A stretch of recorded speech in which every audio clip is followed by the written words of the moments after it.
On paper, it looked like one of the more competitive fixtures of the weekend, but it turned out to be very one-sided. Man City absolutely thrashing Liverpool 5-0. We even saw a red card. Craig Burley's here with me for this one. Craig, first of all, your thoughts on the red card. Pep Guardiola had some stuff to say about it. What did you think of it? I never take too much notice of what any manager says after a game, because what we do find with coaches around the world is that they kind of see things one way, and they hedge the bets depending on the result they've had. What we do know, it was a competitive game up until the Mane red card.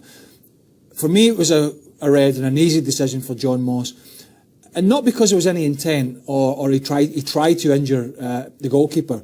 It was unfortunate that he made a great run and there was a fantastic ball, but it skipped off that surface at the Etihad up to head height. That was the big unfortunate part of it, because then he's got a split decision to make at full speed with a goalkeeper rushing out at him.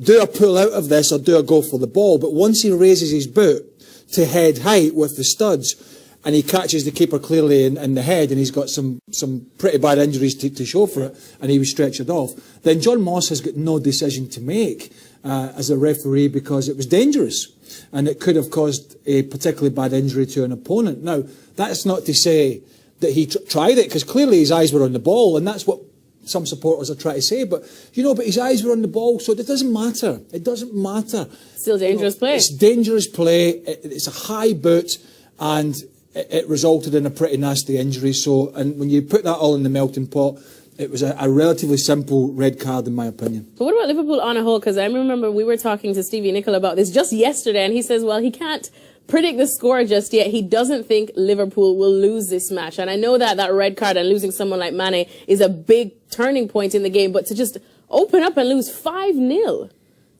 Well, Stevie's got those Liverpool goggles out again. I mean, but they've been playing well. Yeah, they have. But I think, City are a better side. I mean, you look at the players going forward. They left Bernardo Silva on the bench. Sané was on the bench, comes off, scores a couple of great goals. Mendy in the team now. You've got De Bruyne, who's fantastic again. David Silva. He played Aguero as Jesus, went back to the formation from the first 2 games of the season. And Liverpool's big issue before the sending off was the fact that their 2 centre-halves, Klavan and Matip, got exposed again. Because it came from a goal kick straight out. City won it back, there's too much room, and De Bruyne plays a beautiful little ball through, but there's too big a gap between the centre-halves. Klavan was on the left, and Matip was pushed forward, and he didn't even know Aguero was going into the gap. So that's Liverpool's Achilles heel. And I said it a couple of weeks ago, it's not the fact that they didn't sell Coutinho, or they could have sold Coutinho to Barcelona, and that was going to be a big issue for them, because we see how good a Mane a player is. We know what Salah can do. The big issue, and it's going to be this whole season, is that they've got an issue with a left back and they've got an issue with the 2 centre backs. Now, if they don't solve that, getting back into that top 4 will be difficult. All right, thanks so much, Craig Burley. So a lot of questions for Jurgen Klopp to answer, but for Manchester City, it's smooth sailing today.